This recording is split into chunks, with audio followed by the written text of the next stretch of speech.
Kumusta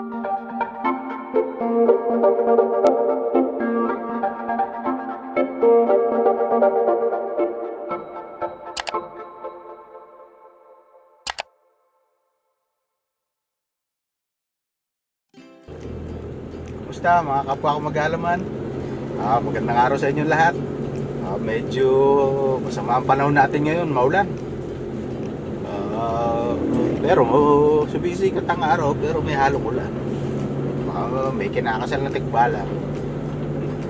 Ngayon papunta tayo dun sa farm natin sa Cabinti, Laguna para tignan uli yung ating greenhouse doon kasi nilinis na namin nung nakaraan yun.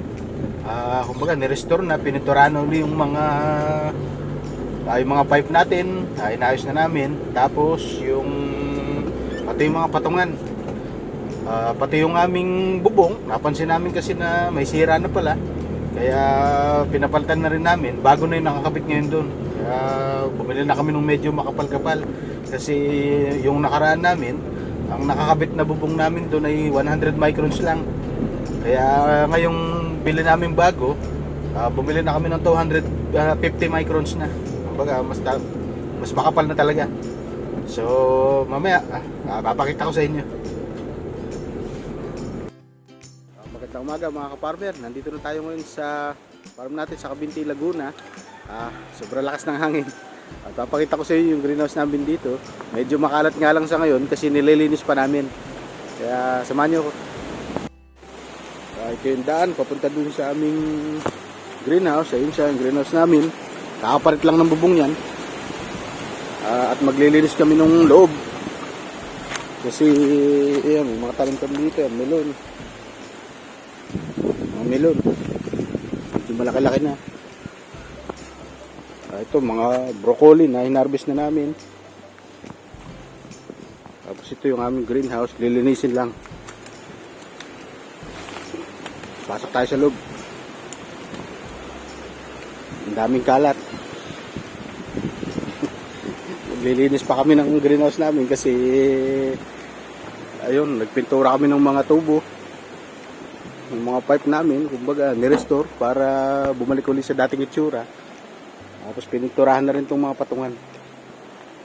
So pagkatapos ito, ayusin lang namin yung mga tubo namin, sasalansan na namin ng ayos para kumbaga mataniman na uli natin. Ito yung mga tanim namin dito, malalaki na. Baka yung iba dito ilipat na muna namin.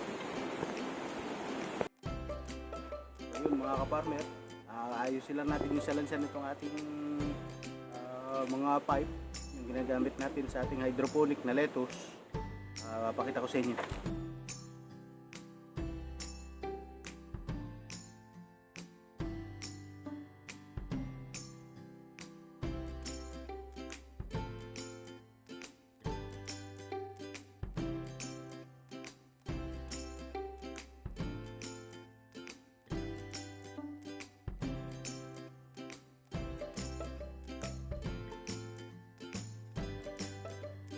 A few moments later.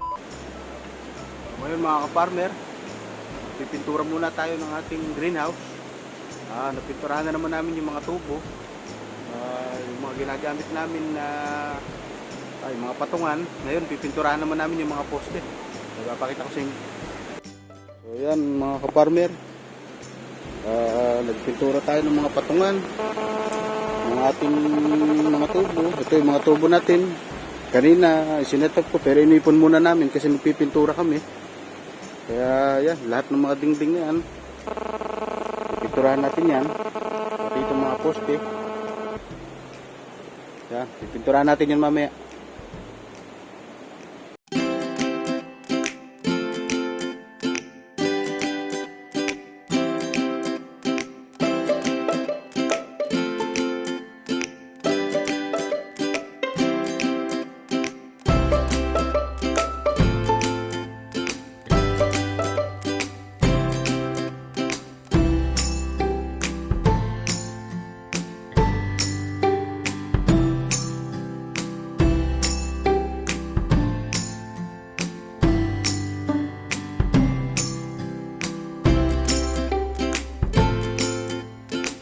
2,000 years later.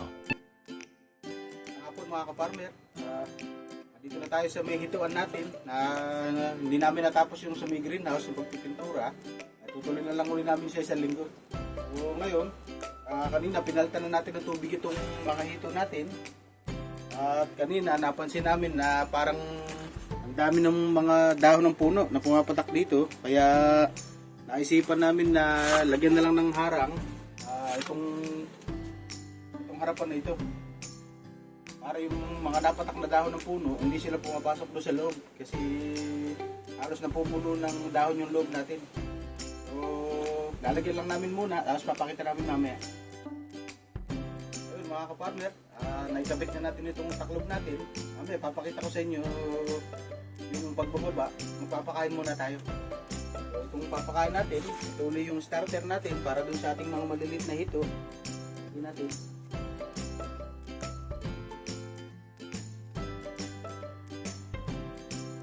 Kung sa mga medium size natin, lalagyan din natin ng konti kasi meron din pong mga hindi pa rin ganun kalalaki. Mas malaki siya doon sa mga maliliit natin kaya hindi namin pwedeng isama doon. Bibigyan din natin ng konting starter. Tapos,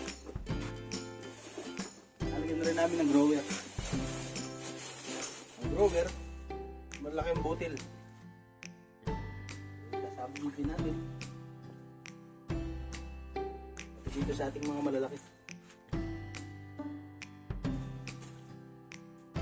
Ulit-ulit namin sinasabi na ang hito, mas active talaga sila pagkagabi.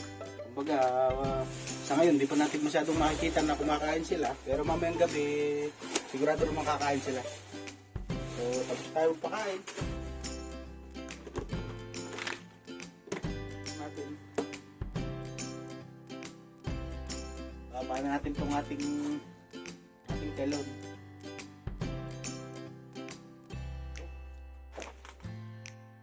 So, lagay na lang kami ng mga sabitan na pako para kumbaga hindi siya nalilipad ng hangin kasi parang lakas ng hangin ngayon dito.